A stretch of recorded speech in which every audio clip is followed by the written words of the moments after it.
Pour nos internautes, 3W Boboko ya Mboka. Boboko ya Mboka 3W. Lobate, osolo bata, osolo babenta, kitoko bongo, ekumake, ezoya. Ai, bako timbeladi.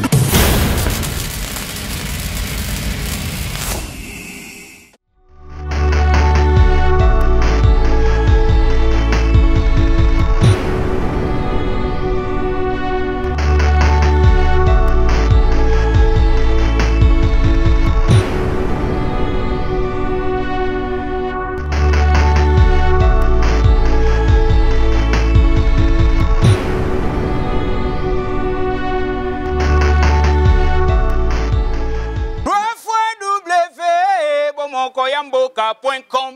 Hey, digital Obama.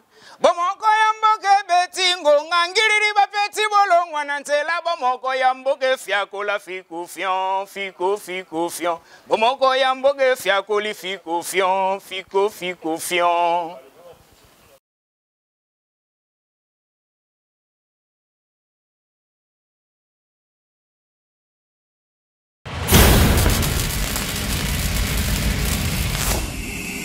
Nous sommes internationaux, nous sommes situés en France, en Belgique, en Suède, à Kinshasa.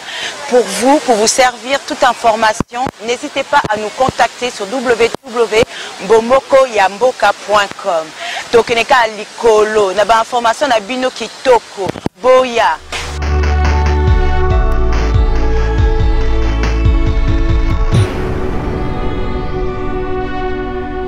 Ouais, tozela tolemba. Mais tunanga nini? Oto elibino bomoko ya mboka.com. Bomoko ya mboka bisio vraiment si to pena en tout cas, na ebitelo ni na loba. Donc na mito na kwei na ngama yanga. Donc bomoko ya mboka sita gaya. Vena mo digital momo en tout cas mbote ya trop talara Blacky Diamond na lobela. Donc na ya sepela makasi. Donc na ya na okwe la mito. Ya mne ko? Eh, mama yanga balobi lycée bosanga. Ya bana propre. Siti moko. Bomoko ya mboka. Udi baluba. Bakonga. Daidi te so banani bino nasa. Boya. Medi bomoko ya mboka. Esola likolo. Siti ezakaka moko. Kombo nango pe bomoko ya mboka.com. So lingi ba message makam nyonso ba publicité olingi omona na pe bien ya kaka na site na biso www.bomokoyamboka.com esimba mina yemoko digital momo yepe.com. No mona ba ser na biso Jili do mona ka basi kitoko na mibali kitoko talaka yo mo bino mobo talaka bomokoyamboka.com. Merci. Pour nos internautes, 3W Boboko ya Mboka. Boboko ya Mboka 3W. Lobate, osolo bata, osolo babenta, kitoko bongo, ekumake, ezoya. Ai, bako timbeladi. Ouais, ndeka to ebisa ebino, nous sommes international. Na minute to na kati ya Panama, ici c'est Paris. Donc site yangoyo, botika mnoko pakata ba site mususu net lobby na tali site mo na zo tala pa monsieur katani. 10 minutes soki 20 minutes monsieur leki na zo ke logo te. Site yangoyo bana mboka bino tout. Boyaka na site sa bebo moko.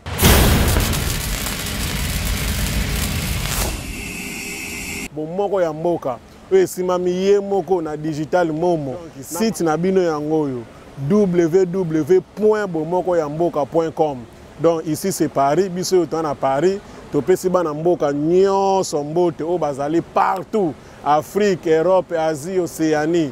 Biso yoyo na minute to na kata Panama, ici c'est Paris. To eka ko zela bino ba information kaka ndeka ke zalaka site fait kaka la page donc to zapenda la ini ya makamu ndenge zoleka na mokili.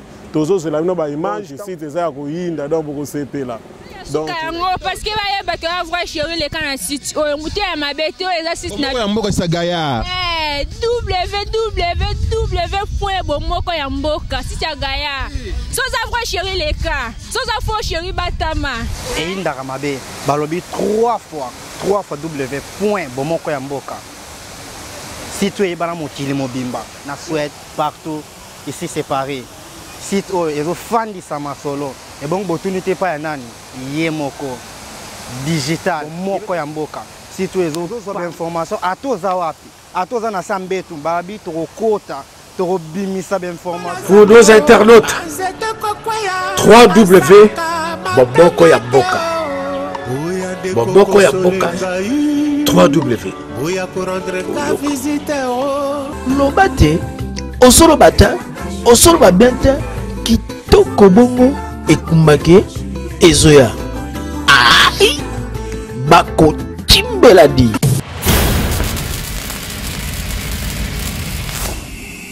Traçabilité de la sagesse, de l'intelligence. Beaucoup d'olia, poigna peya mayele, avec.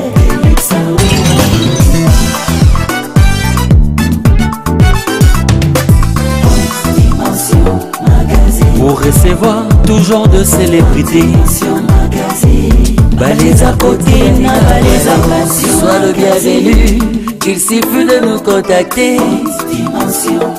Très chers téléspectateurs, amis qui nous suivent de partout, Kinshasa comme Brazzaville, même dans le Congo, Brazzaville, dans la diaspora, c'est votre magazine haute dimension parce qu'on est là pour investir dans vous, autant dans la 4 vous connaissez très bien l'idéologie de ces grands magasins de dimension. Nous recevons de diversité des invités pour parler de tout sauf rien. Mais ce soir, c'est vraiment spécial, toujours en collaboration avec le président permanent de la presse de l'église Métagec, Papa Jacques Ouazangam, vous s'est présenté tout à l'heure là, toujours Oyama, le révérend pasteur, apôtre William Tino, le représentant légal, le visionnaire de l'église Métagec, à l'IPEN sur l'avenue Boumba numéro 1 bis.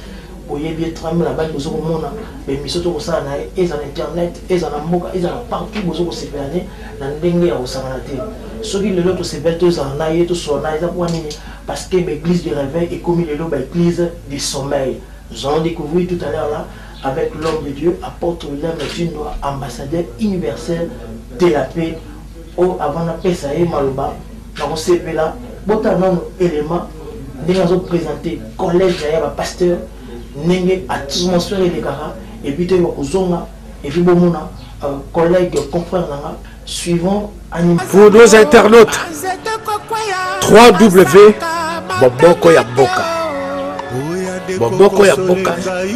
3W.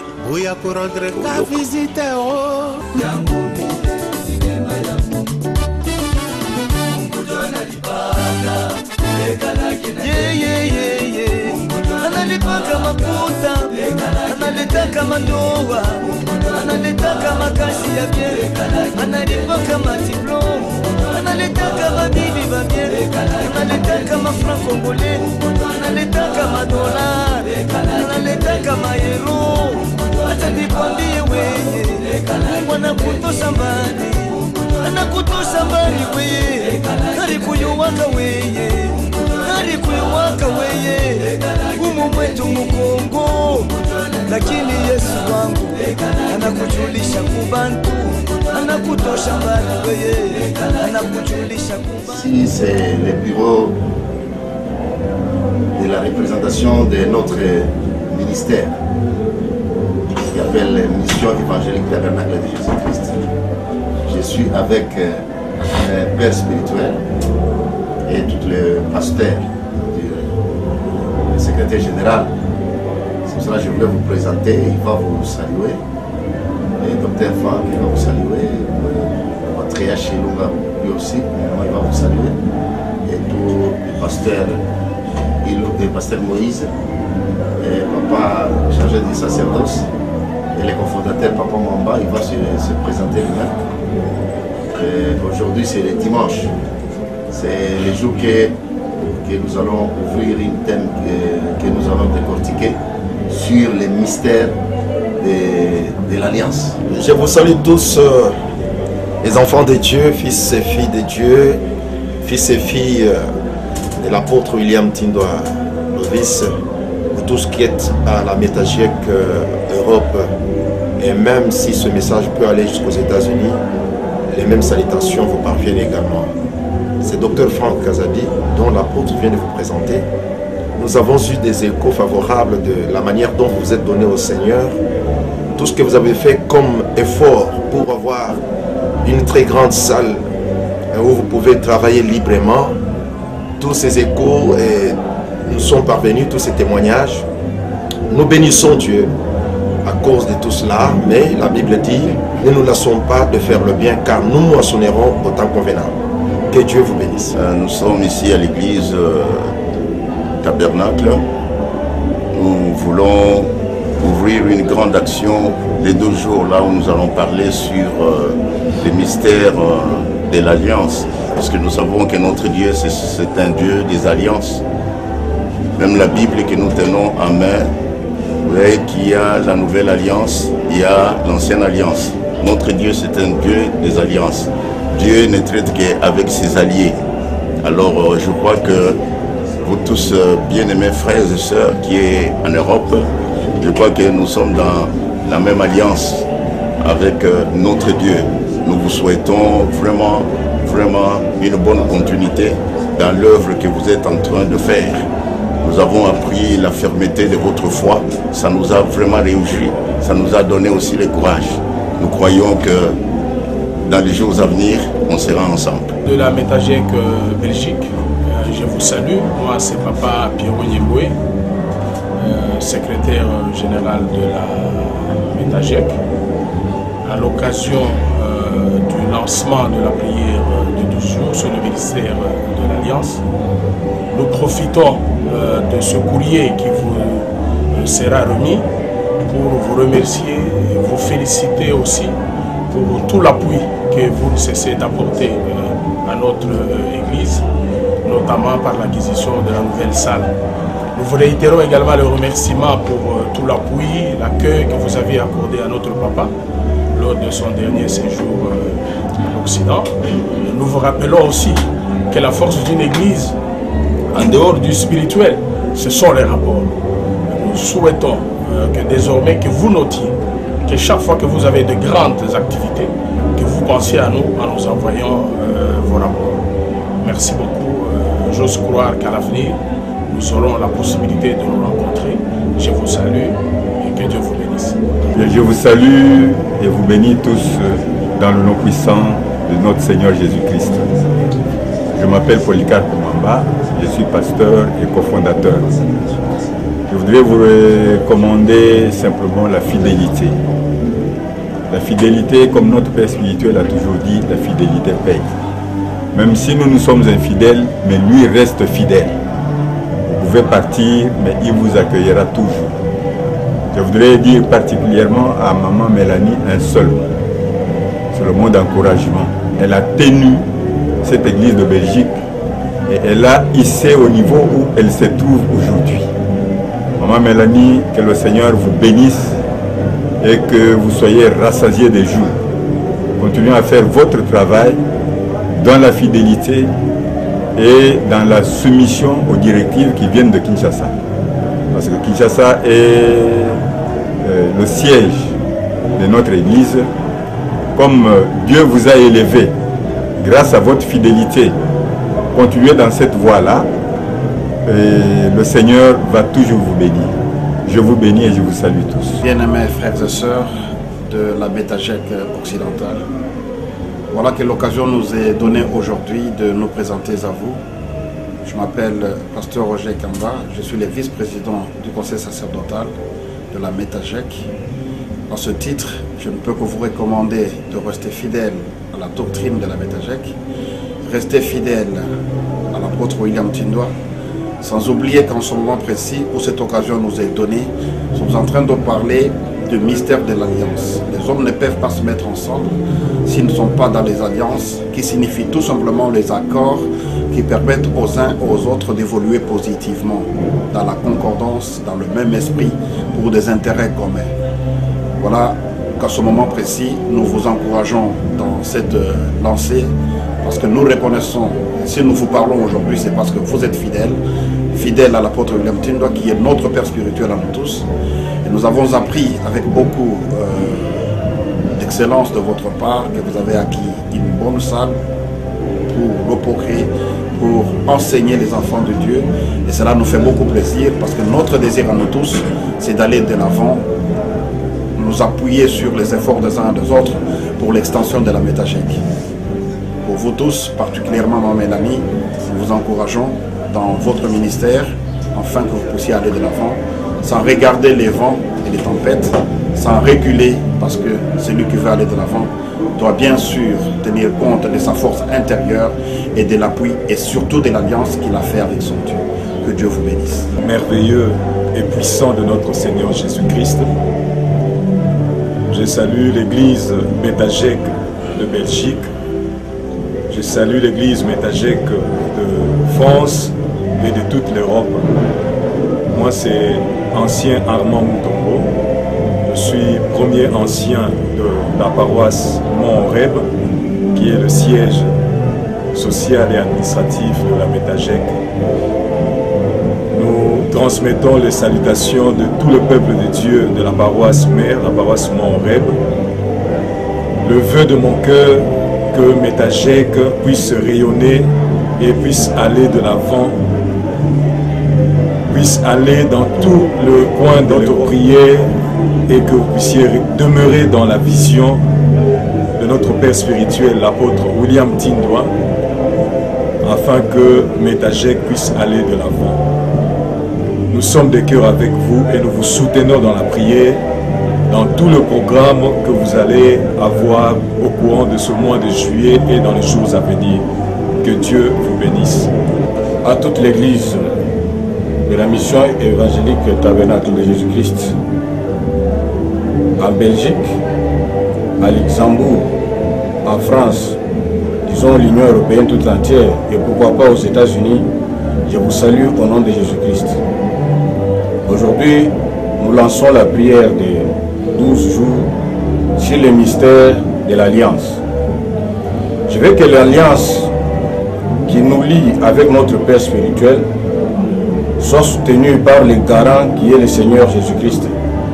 Je salue à la sœur Mélanie pour l'œuvre combien grandiose qu'elle a réalisée en Belgique.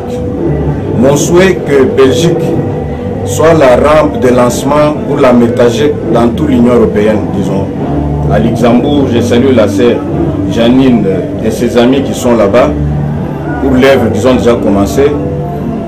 Je ne vais pas oublier le pasteur Moreau qui est en France, à Paris, pour le travail qu'ils sont en train d'abattre. Mais je veux que les 4 coins de l'Union européenne soient soutenus et soient évangélisés par l'onction de l'apôtre William Tindwa et l'action de la Métagec. Que Dieu vous bénisse. Amkia taifa yote ya Belgique, ni prophète David missionnaire, ninashikia furaha sana kwa kushikia kazi mnaendelea kule Belgique, na tunafurahiwa sana na tunasuete Mungu amisaidie, mipatie nguvu juu ya kuendelea na kazi ya Mungu. Sisi tuko na maombi na tunapiga asante maombi yetu ya 12 jours tunayo hapa. Tunapenda Mungu atuwezeshe nani pia Mungu amisaidie na apatie tena baraka kwa Sir Melanie. Sir Melanie, Mungu amsaidie sana, ampatie nguvu ili aendelee mbele. Kazi yote unafanyika kule Belgique, tunaisuete Mungu aipatie élargissement. Kwa jina la Yesu, amen. Yesu wangu anatenda vinene, Yesu wangu anakuheshimisha, anakutosha mbali wewe. Ulikuyaka kakonde sana, watu kama nakona, wanakuita kakuboba, pengine kama wanakona wewe. Wanasema ka Mississippi, wanasema katakufaka, hawezi hata kukachika. Maisha ya watu waningi, walianzaka kuiona pakrono, niko na balula maisha yao. Nasema huya kutakachika, leo napanga na miaka. Chana kweshi eloko moko teko ya kosenga yo mwana, eloko moko teko ya kosenga yo makila na yo, eloko moko teko ya kosenga dans le biloko na yo. Et le moment où tu es tourmenté finalement. Parce que Jésus-Christ est mon ami salaki au frère. Même à cette alliance. Tu peux te dire comment on va passer. La Félicie, c'est quoi là? Zamaïs Abraham. Bon. Offrande wana, pour la laver. Mais Abraham a la laver.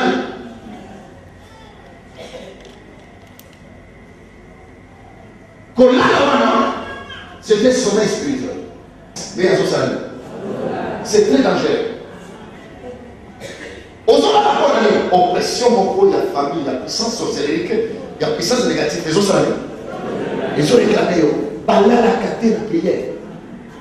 Au comment on trouve là, la journée. Bible a dit Abraham, devant l'offrande, il y a l'ami. D'accord, l'ami. Abraham a dit la famille à Manganga. Papa et Abraham a dit Terra. Terra, c'était un grand féticheur d'Irak. Il y a Babylone. À ce que vous avez puissance, il y a pouvoir, il y a famille, il faut réclamer. Et là, ici est connu. Tant que là, ici est connu, bah, faut tout.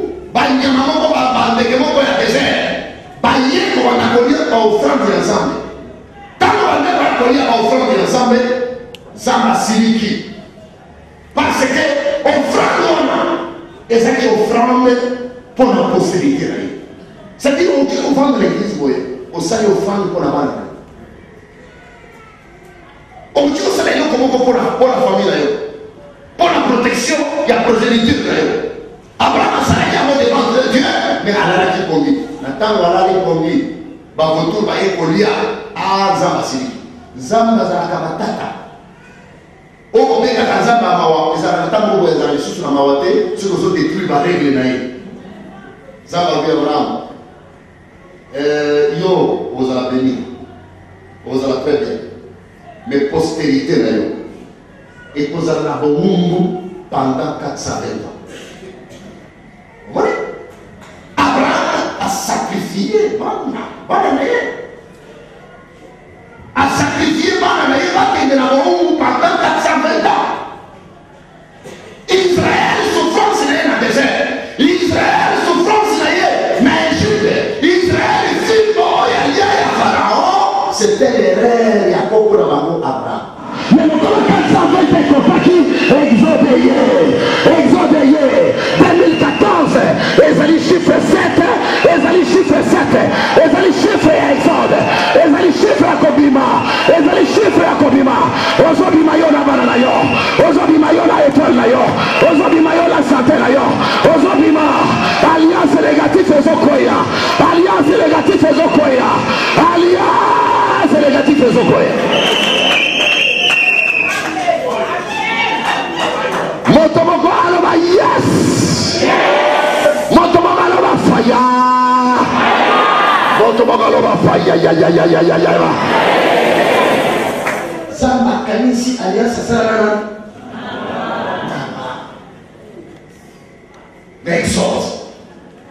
Pas la jeunesse de l'exode. Parce que la jeunesse c'est ça qui sacrifié. Il faudrait vivre 420 ans de souffrance. Makambo oyo ozomona elekaka la famille elekaka la vie d'ailleurs et ça va sciemment fabriqué quelque part.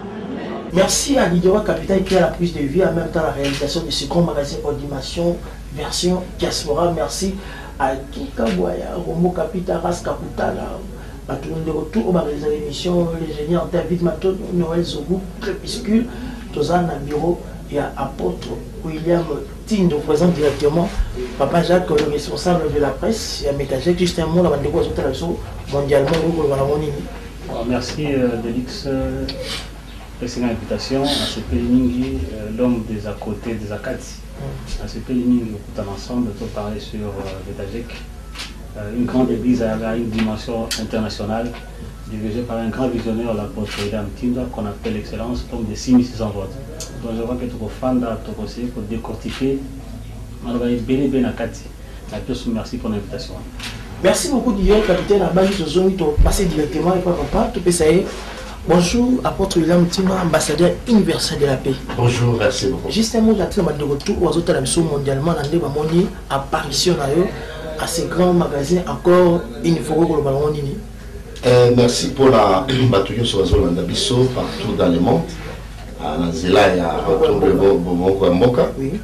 Na pesi mbote na bande kwa biso ya côté ya Rwanda. Maman Lalo, papa Lalo, papa Vincent, na ba tunyoso ba ibiso kuna. Na pesi mbote lisusu na Sœur Mami na États-Unis.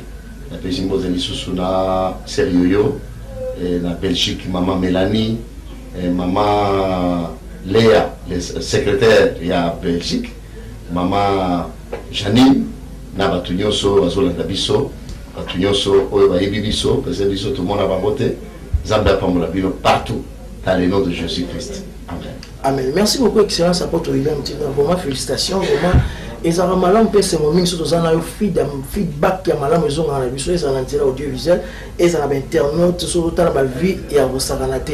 Nous avons tout le monde, tout le monde, au sein de la stratégie, ils ont un pour faire un message et vous allez capter la balance. Ils ont un petit rendez-vous, baïke et belé, balanda, pour voir le banayo.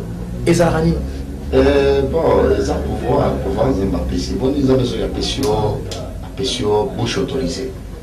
Et bouche autorisée, ça a une puissance, il y a qu'à convaincre les bateaux. Il y a convaincre les bateaux parce que quand on a convaincre les bateaux. Nous avons bouche convaincre les bateaux, convaincre les témoins, il y a bateau, dans le leadership, mais dans le sens spirituel et ecclésiastique. Ce qui ont bien comme pasteur, à passer au pouvoir, il y a qu'à crier pour m'empater. Si on peut comprendre bien que Maloba Nabiso Otoloba, ils appellent l'influence na bon moyen battu étant qu'un serviteur de Dieu. Zamba qui est là, mon kili na Maloba. Oui. Alors Maloba, c'est pour ça bateau Maloba mingi. Et Maloba va fêter.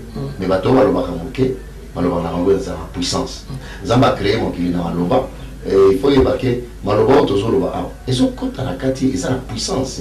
Ils ont dit que ça va mon sous, ils ont convaincu que mon sous, ils ont changé mon sous. C'est-à-dire, ton petit Koloba, mon kili, sans l'Iloba, ils ont été. Mon kili, il faut qu'ils aient la voix de puissance. Et je suis ok. Donc, il y a un monde qui fait ça la keba Maloiseau Oloba parce que Maloba n'y a pas ça, il faut il faut ça la keba, surtout pas congolais, puis sont pas congolais. Sans justifier, aux critiquer sans que vous c'est quoi qu'ils étaient en train de parler et créer un problème et même discréditer. Ils ont discrédité via Monto, ce qu'on dit Kolobaloba, via Bato, Otonga, c'est pour ça que toujours noyer la communauté congolaise, place sur Bazali, il faut tout dire Kolobaloba, sans preuve. Contre la vie à mon sans preuve, ils ont solo, le système est solo, ils ont solo comme Mimena Kingai, ils ont solo comme Lobina Kingai. Il faut tout dire que on a pour crédibilité la mission et la pouvoir dans le monde entier. Merci beaucoup pour William Tina. En étant que père spirituel, l'église métagère que pays y a bana ebelé au bazar mondialement, tout y est bâtiment tout le monde à travers ma prestation, toute intervention. Et nous tout le monde au papa parce que Maloba ya bonzambe vana na kadina. Est-ce que mutu oyo balakela mabeto baloba mabe ata 3 4 5 générations actuellement pe soka kutana moto mo pe nzambe pe alobele pe mbeba to mabe na eme pe ko se transformer arriver ko changer et chaque parole ya sort to parole ya malédiction ils allaient renverser par parole supérieure. Ça veut dire ceux qui balokayo motomoko ya nzambe na ye nzambe apesi puissance aza na capacité ya kolongola. Jésus ayebisa bantoma na ye ke apesi bino pouvoir na puissance ya kolimbisa mpe masumu ya bato. C'est-à-dire eza puissance ezali pouvoir nzambe apesi soki baloka yo bakanga yo ata bakoko na yo baloba boye mosali ya nzambe eza na puissance ya korenverse yango. Prendre l'appui comme Josué amondila Jéricho. Mais tango Élisée a eu une double portion avec la malédiction. Merci beaucoup pour tout le monde. Tu as papa Jacques, sur le Zaki pour mon d'autres au Pessina et Tonga et Métagé qui a 12 jours de prière où ils ont un thème le ministère de l'Alliance. Où tout le monde a banderole, déjà tout le monde a déjà message des autres qui étaient pourquoi seulement le ministère de l'Alliance? Le ministère de l'Alliance, eza mystère monene sur l'alliance. Oui. Alliance eza kotambola partout. Omoni Nzambe asala alliance na Abraham. Basali ya Nzambe nyonso Nzambe abengaka. Asalaka na bango alliance. Lelo tozomona mosali ya Nzambe akimika boye azala alliance na Nzambe. Nzambe asalaka kobenga moto. Après akotala ndenge ozotambola, après akosala alliance. Alliance nyonso ezalaka na signe na yango jour bokutanaki na Nzambe na ndoto na vision na prophétie, c'est ça Nzambe asalaka alliance na moto. Total même na monde satanique. Bato basalaka ba pacte na monde ya ténèbres. Bato basala ba pacte na ba sirène. Bato basala ba pacte na ba dragon. Voilà monde démoniaque. Omoni. Et tozali na mariage. Jour tout ça va tola tisaka ba pété alliance. Va venir alliance. Alliance ezalaka na ba rite oyo ezalaka signé na signature, ba signature, ba changement ya verre, ba changement ya ba livre, ba changement ya table d'alliance. Ils vont les abarites. Dans le monde des ténèbres, bato basalaka ba pacte na bango ya sang. Bato basali alliance ba changer makila, ba béni makila. Le monde entier, le monde des Illuminati, le monde des francs-maçons, le monde des rosicruciens, le monde de toutes les sciences occultes. Et ça, le monde de l'alliance. Aujourd'hui, pourquoi tu as pour sur les alliances dans le monde? C'est pour ça que les la puissance, ils ont géré le pouvoir et le monde. À cause de l'alliance, on a ça. Le sacrifice, ça, les manques pour l'alliance. Mais biso, en Jésus-Christ, tous la carte alliance, na Christ. Jésus-Christ a zali agneau d'alliance. Jésus-Christ, liwa na ye na liseko na ye, na ntango tozali accepter Jésus-Christ comme Seigneur et Sauveur, na vie na biso, tozali kokende na nzela libatisi, tozali kobima kuna makila na ye, oyo epetola biso, oyo elongola biso na masumu, et babengi yango le sang de l'alliance. Jésus-Christ pe un jour avandi na bantoma na ye, azali kolia na bango sen alobi prenez le sang de l'alliance. Tu vois? Alors, alliance c'est un impact moko munene. Kozali ba alliance mosusu familiale, ba alliance négative. Ba alliance wana obotami na famille moko boye, basala alliance na nguma.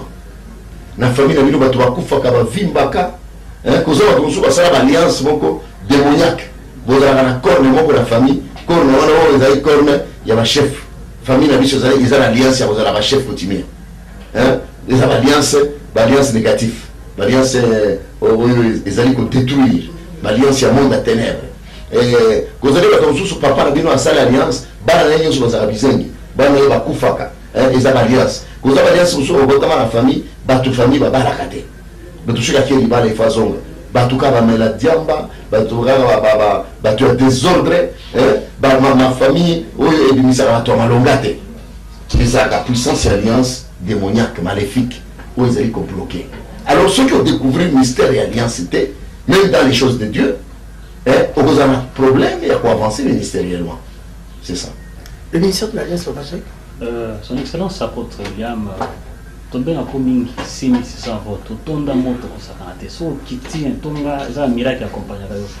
Mais ce qu'on a quand ouais veille à voyage na yo, toute prière il y a descendre sur l'agneau, toute prière le Saint-Esprit puissant. Ba moko mystère et alliance pour na veille à voyage. Ezali voyage et empêcher tout décortiquer témoin parce que témoin est commun international. Na Katanga pour développer un mot, en Kinshasa pour développer un mot, na Porto toujours qui doit développer un mot. Tout aussi tout lancé un mot il y a 12 jours. C'est pour cela Zamba Pessi, biso tout temps na réveil, tout temps na révélation. On Zamba sur la Pessi biso vision, biso photo appliquer un mot, on va dire paix quotidien.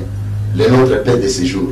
C'est ça, témoin Zamba Pessi biso. C'est pour ça toujours décortiquer un mot, na tiki un mot alors na quoi qu'on développe un peu la photo. Excellence yo nous on a kanani. Yo zo kene buka ba alliance ba démon, ya ba famille, ya banani, yo banga kate, même sur Nzambe.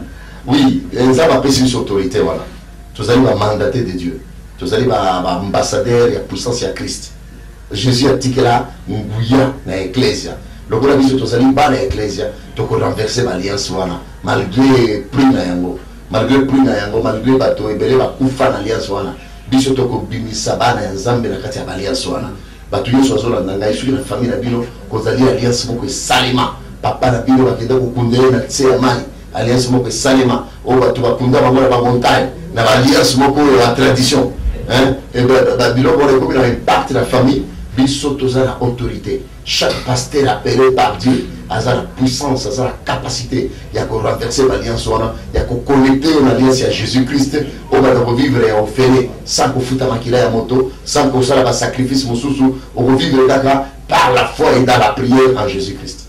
Apôtre woti koloba pasteur non péreux et koloba mosa na nzambe wa za nguya bana nzambe bakoyeba ndenge nini ke mosa nzambe za nguya toki ni pana ye po buka ba alliance wana basini za nini ba elema za nini basini wana ezali pona tala d'abord appel ya mosa nzambe wana akutana na nzambe wana bilemboni ezola kisaki azana alliance na nzambe parce que ça va ça les nzambe mususu wasi ba boka alliance na bango na nzambe omoni nzambe soki obwakisi ye pe abwakisi yo pe alliance ezalaka renouvelé oyo ozaloza pasteur ezoka alliance na yo ekufa kala ekufa il faut renouveler alliance na yo omoni makambo oyo bate kosala osalaka yango lisu te église na yo ezalaki béni ezala lisu na bénédiction te bato nyonso ebele oyo ozalaki na bango nyonso bakauka église na yo bato nyonso pauvreté ekoti aussi obebisa alliance Israël chaque fois soki abebisi alliance na nzambe Israël amanda okotela maboko ya baennemi na ye yo mpe ni oza wana peut-être babitumbela na ozomoso orejeté alliance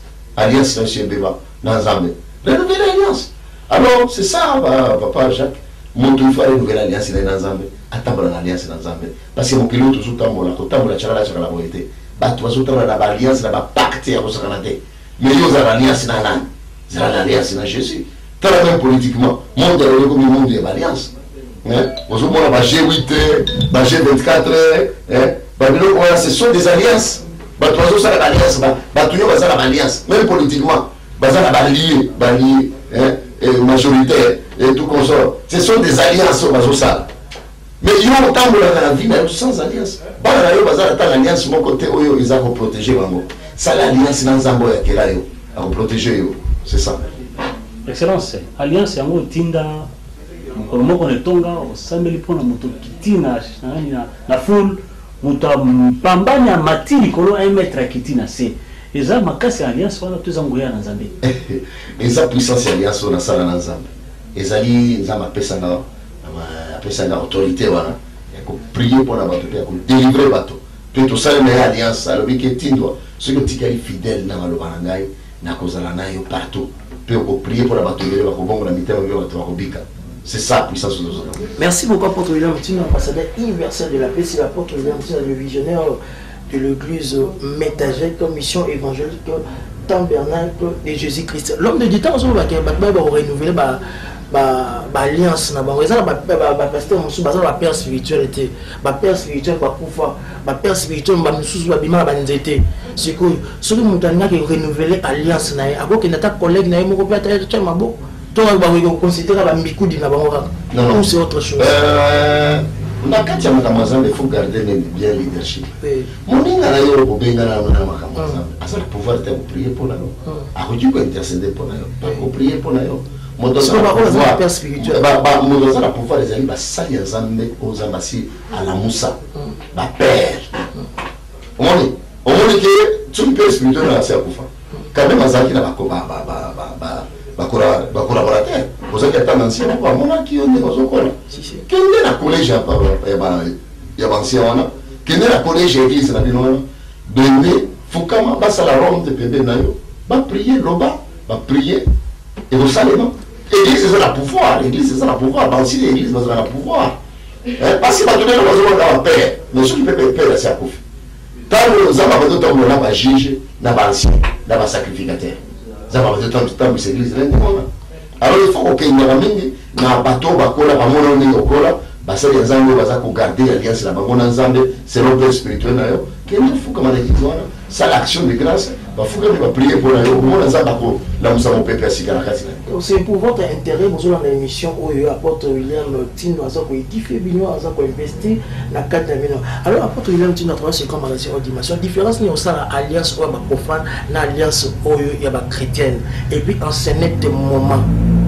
à ces jours mondialement même maloba nini toko koyoka na eleko tozali alliance cause alliance traditionnelle oyo biso africain tomesala kosala kosala boza na alliance, ça veut dire ezali accord, ezali pacte, ezali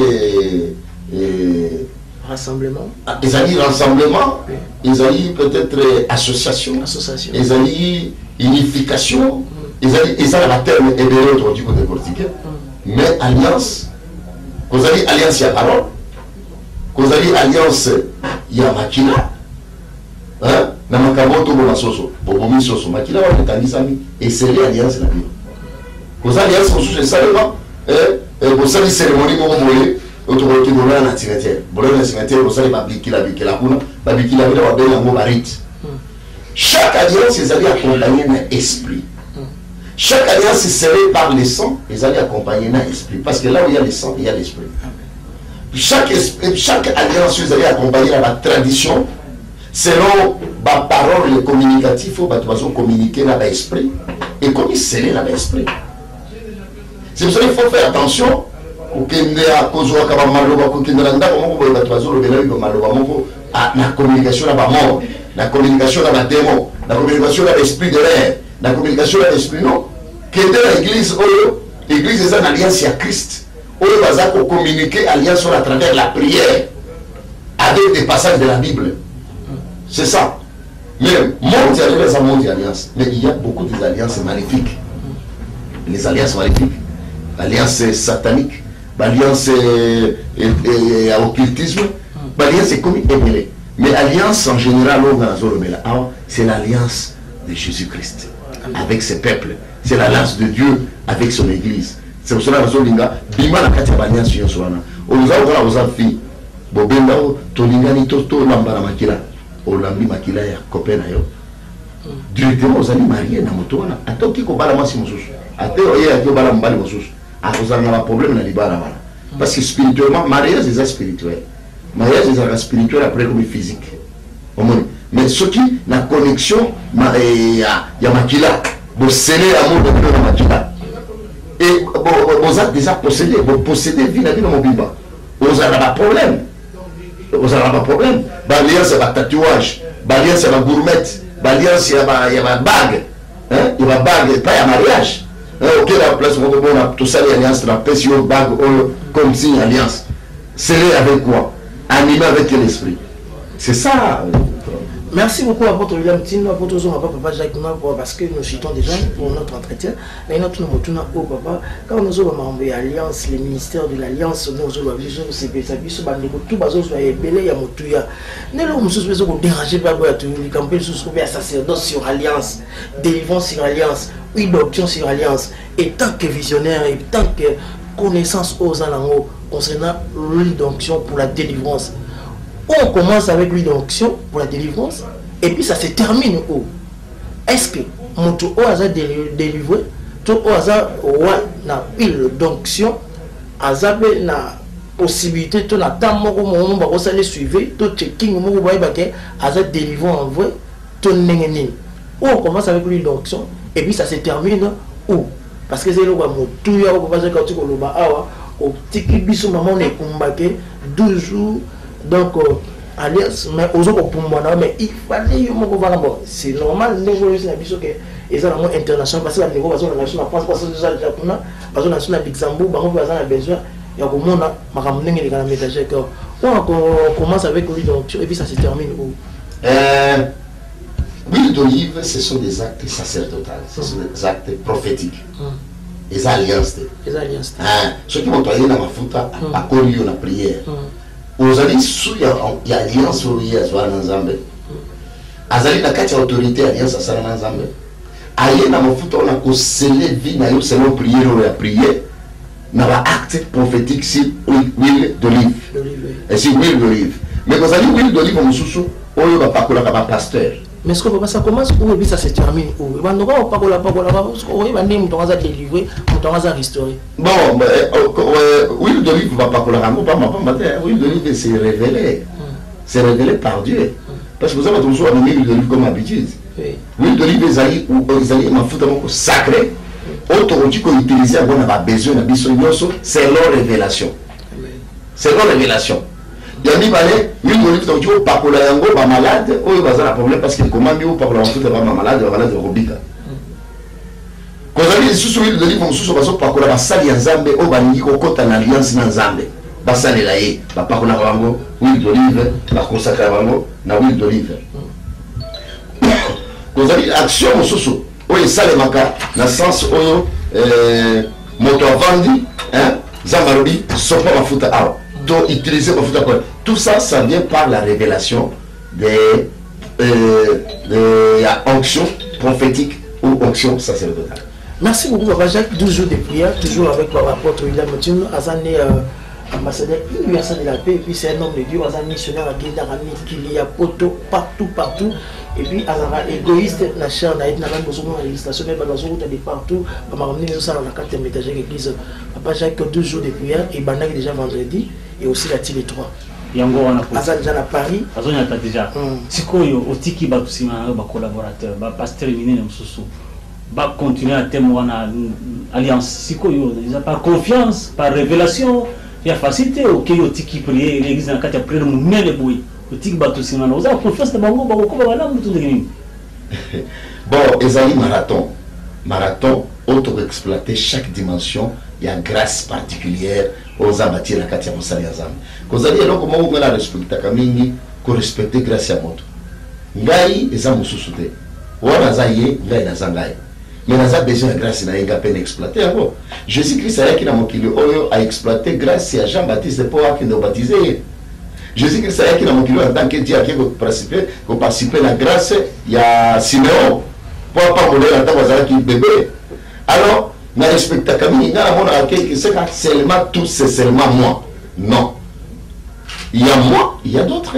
aux ambe à type la grâce c'est pour cela la 4e marathon à 12 jours toujours il y a tout exploiter tout vivre tout profiter ba grâce paix ba mon sous aux amatières na katina mango c'est pour cela dans ça la kobanga te il y a bateau na ligne la 4e marathon ce sont les serviteurs de Dieu ce sont des hommes puissants de Dieu et après baza bato oyo to travaille à la banque chaque fois na moni parce que ngai sur les ambe ceux qui yo ngai na kama ka o bato bake o ceux qui na yambi pasteur moko akoya ko bebi selanga église akobebi sela yo église to akobebi sela alliance na yo na nzambe ceux qui pasteur wana abebi sela yo église wala les églises na yo biso tozali seulement la gérant ya ba église mokolo église za Christ yenga bi pesa alors nga monde na bazo banga moto te ka ko bebisa la église ya Christ oya ko fela la église za ba osambisa ako bundisa ko ba ya parce que l'église est en alliance ensemble.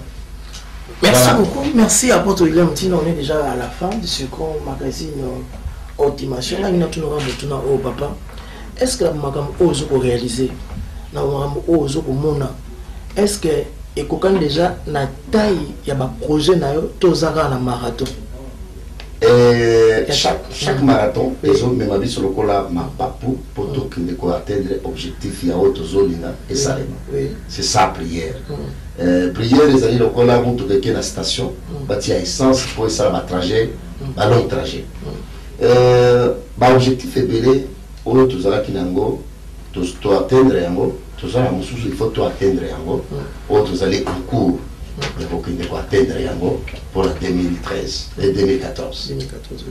Alors apôtre William Moutino nous sommes depuis aux salut na colonie na mo secret na ko le kana kata ministère na yo depuis na joie depuis la Christ comme Seigneur sauveur ils allaient kimio ya pesanga yemi balé ils allaient royaume des cieux naza sur le royaume des cieux parce que makambo isale makana katinanga pour que salima na moto mosusu te oki osalema na pouvoir mosusu te soki pouvoir kaka ya Christ ye moko c'est pour cela nazali ko vivre pe ko expérimenter puissance ya royaume na kati ya bongo inanga et créer lenga makambo ebele ba relation ba bénédiction ba miracle alors c'est ça nazali ko expérimenter appel na ngana et bon il a besoin de ministère na tout bon maintenant en séjour parce que mon tenir ce temps ba problème où tu as départ d'autres étant que serviteur de Dieu aux encore conseiller bon il s'appelle ministère zo hôtel mais là ni zo comme ça faible kala mingi nazala kina o ba bengi faille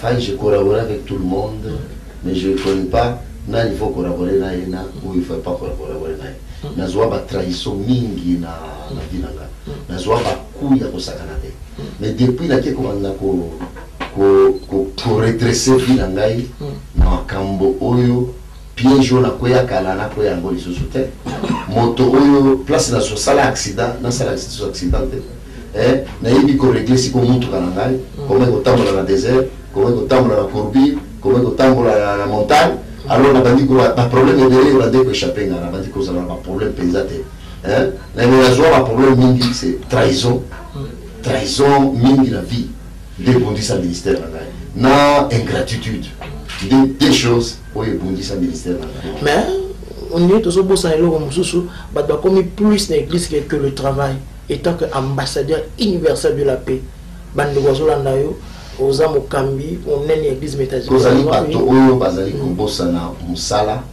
que prière les âmes sala on a tout temps prier katoka à ce travail prier les amis travail spirituel aux amis travail professionnel et c'est impossible mon toi tika vie parce que on est aux attaques yango on dit qu'on pose à la profession pour prier d'abord prier les un travail spirituel profession musala les amis musala physique mental intellectuel alors ceux qui montent à le baquet bozo bossa na prière bozo kende et bozo bossa na musala bozo kende na prière à éviter ko sala religion ya biloko mibale parce que prière c'est un travail parce que prière ça on m'a bête est-ce que musala prière c'est un travail spirituel où ils allaient ko alimenter travail mais physique mental tout parce que quand on se retrouve au travail dans une autre hein mais l'autre on dit que loba ba sali nzambe ozama bengi en temps plein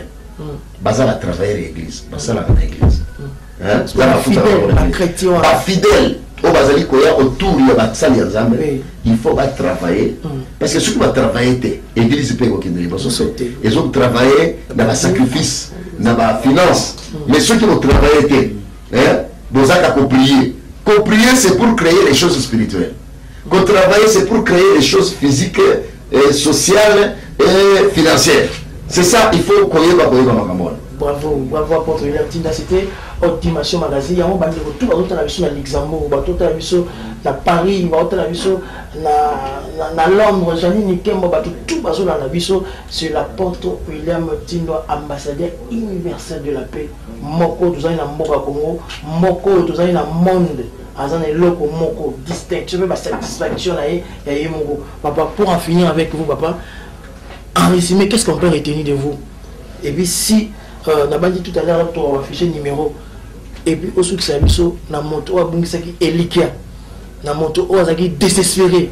Le sang pour la banque et au sein de la banque, vous voulez bien ma casse. Et puis déjà, vous êtes déjà dans Europe. Batneko bazo bengayo na ebité soki bureau moko za structuré quelque part aux en a besoin ya mabatu bato aux en a besoin mona yo et vous les gagner ni bo banusu ba linga mono mais bazo linga ta kutana yo banusu ali mayelo kwa banusu linga kutana yo bazo ko bomba bato yebi bien maman bébé bezavé belé tout autour na bino mais quand même bato bazo na besoin na bino na ndenge bazo na yo na ba internet na biso boto ya mingo ko la ndanga ali ko kutana na Belgique a reçoit 0032 0032 466 007 27 77. Alors tu veux répéter 0032 466 07 27 77. Voilà au besoin déjà maman ou les représentante de l'église na Belgique. Maman Mélanie a orienté yo ko yakota na ici kana zali na église tabernacle à Belgique na garde midi.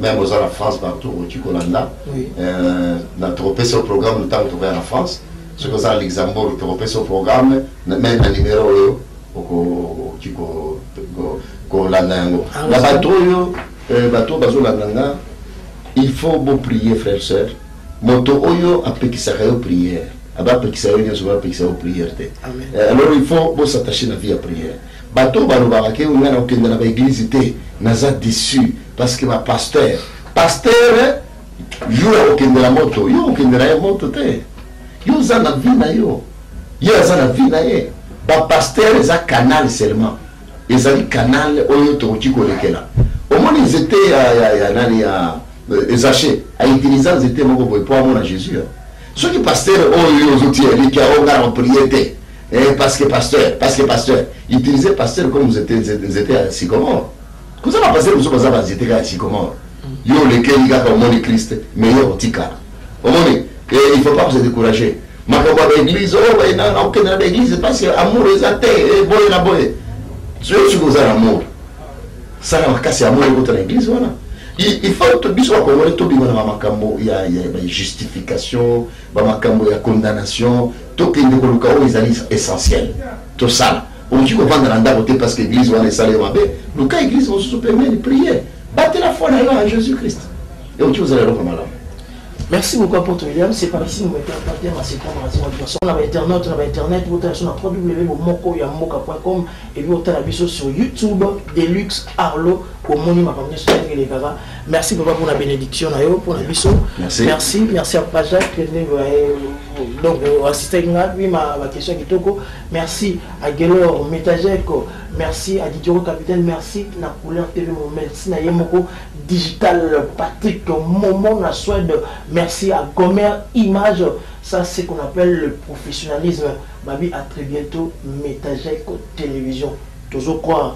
Bino bande kuna biso kozana miki la poto tozana besoin matos tozana besoin matériel parce que toyebi ba chaîne ba ozana gratuitement c'est un homme de Dieu très puissant na mboka Congo tozana besoin o yaza o ba lumière o ba caméra o ba nini ba benga oneti ba mixeur biloko na tout tozana besoin pour mosala oyo ekende libuso bozo ba prédication malamu bozo ba image malamu kaka nde bozo mona na sali kwanza loso loso ezata tango ngezate.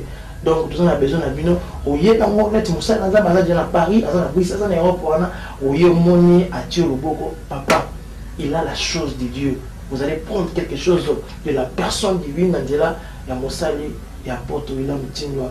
Pour nasi ça va solo na ngai na pesi encore de plus na mot na maman na biso maman Porto Rita Tino Nzeba et Thomas maman Metajek au bana la diaspora to lina rabino à tout. J'ai dit, j'ai parlé, j'ai fini. Fin des citations. Ciao. Je suis venu pour bénir Dieu, pour Lelo, mais aussi honorer l'homme de Dieu. Vous savez, papa William, c'est des dons que Dieu a donnés à l'église corps de Jésus.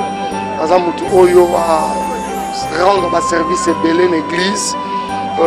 Vraiment, on ne pouvait pas hésiter même un seul instant. Une occasion n'est pas ratée pour nous. Mais une manière aussi de dire joyeux anniversaire à papa, les soutenir, lui montrer qu'on est ensemble. Il y a des gens qui les soutiennent. Nazaka reconnaissante pour na papa. Les leçons qui nous ont presque dans le monde. Parce que la grâce, Oyo, nous avons fait la formation. Et là, on a communauté église, mon à Londres, bientôt dans les États-Unis, donc vraiment, Naza reconnaissante. Inano va faire si yo, avec sa sagesse, intelligence, avec ce bamboula, ébélé.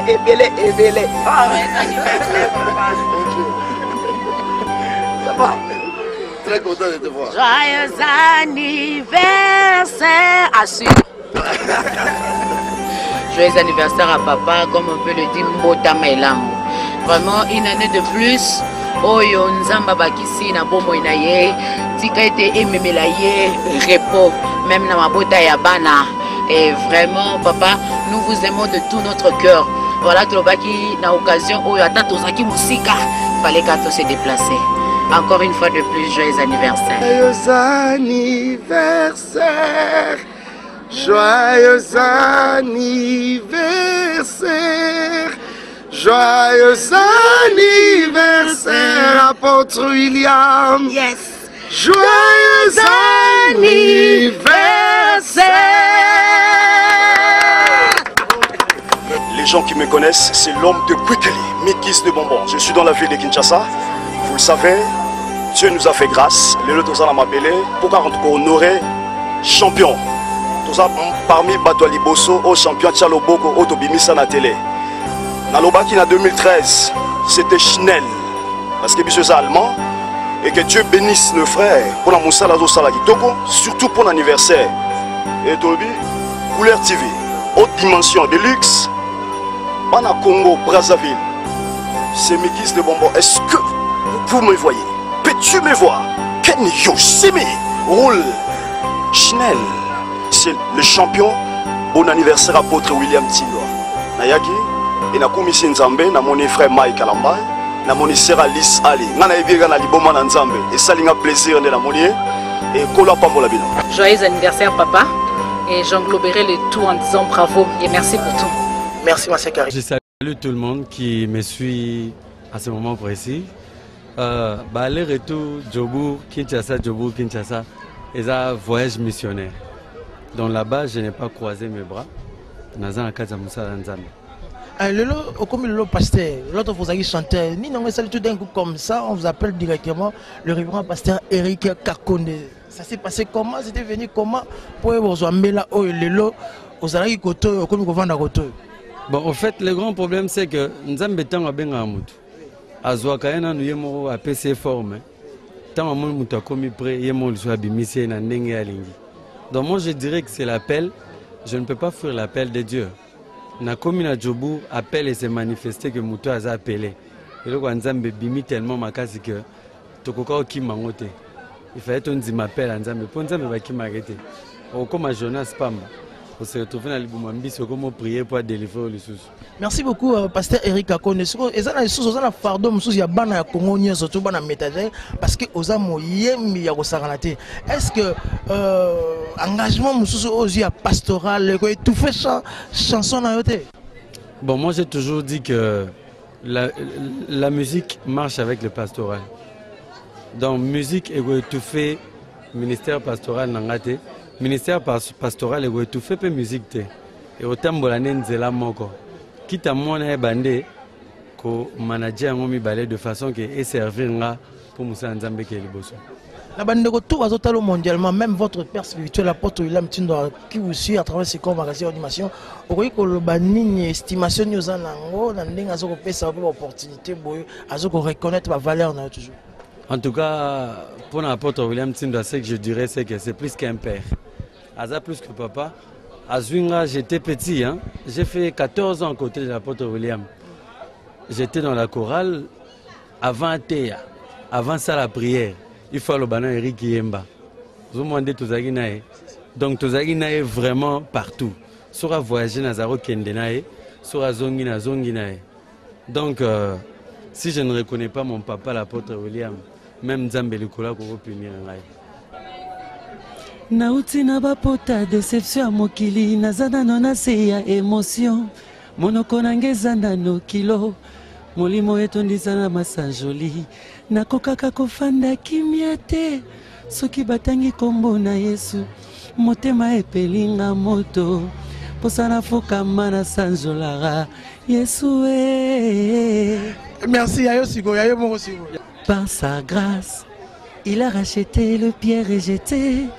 Il a fait de nous un royaume de sacrificateurs, saints d'Israël, les dieux de toute la terre.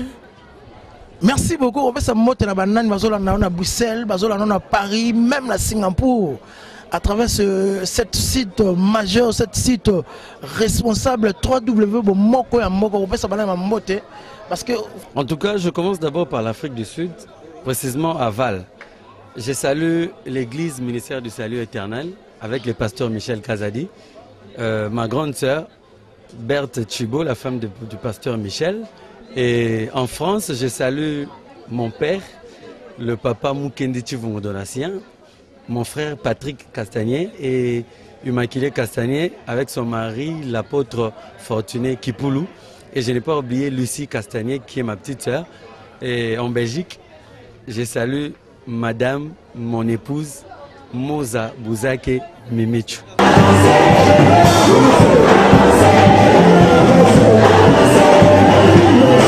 L'homme de Dieu vous invite tous à participer au culte de ce dimanche à 8h30, avenue Boumba numéro 1, cordial. Bienvenue à tous. Bon anniversaire à l'excellence William Tindwa, ambassadeur universel de la paix. Sois béni, élevé, André.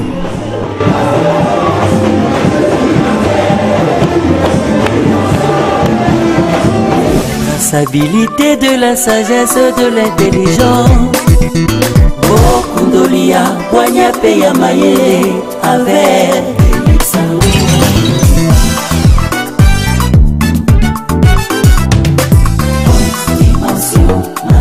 pour recevoir toujours de célébrités.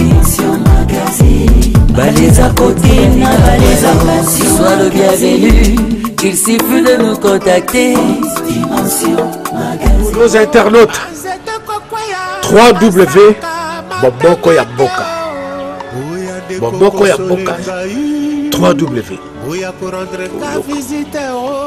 Lobate, osolo bata, osolo babente, kitoko bongo ekumbake ezoya. Ai, bako timbeladi.